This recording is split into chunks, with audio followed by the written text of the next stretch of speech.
Actually, turned out to be, it still is one of the biggest cult films ever, I guess. Because of that film course I took, Irv Berwick, it was a film course called, at UCLA, called Low Budget Film Producing. And the key of that course was to write an exploitative script, storyline, actually, that would have a shot at actually making theaters.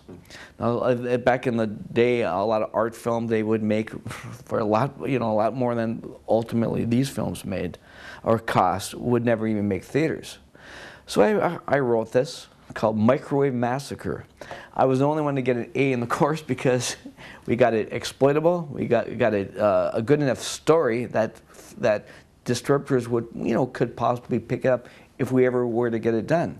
During the shoot of Malibu High, our sound man, Wayne Berwick, the son of Irv Berwick, who directed Malibu High, and Tom Singer, the other, the associate producer of Malibu High, I was production coordinator. We just said, well, let's, they loved the concept as a dark horror film. So we actually raised the money and shot it. What was the location for the movie? Microwave throughout Los Angeles. Over half of was filmed. We actually used Mickey Dolenz of the Monkees. Mm-hmm. His house was for sale. So we got that for like $1,000 and used it as our little studio. So different scenes from the movie we actually shot right there. And who was the star of that movie? Started with Jackie Vernon. Okay. When we got we actually raised money. It was well under $100,000, but it was a big enough budget, actually a little bit bigger than Malibu High, where we paid everyone. And in it, we got a good portion of the budget would go to the star. We were thinking Roger Dangerfield, but obviously we had a lower league money-wise. But Jackie Vernon was the next best thing, who was a regular on David Letterman show, Merv Griffin show, big stand-up comic. He was the voice of Frosty the Snowman on TV. So we got him. And the one thing that turned out later, and maybe in spite of itself, why it became such a cult film, is that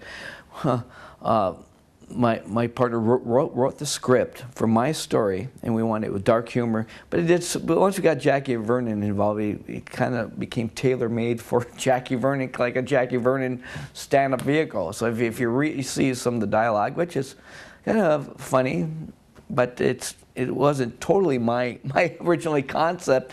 The storyline's there, but not my dark-sided humor. If we didn't have Jackie Vernon, it probably would have been more my original concept of dark humor, but more in the tradition of Texas Chainsaw Massacre than the over-the-top type humor that it turned out to be. But it turned out to be a cult film, maybe in spite of it. Now you had some of the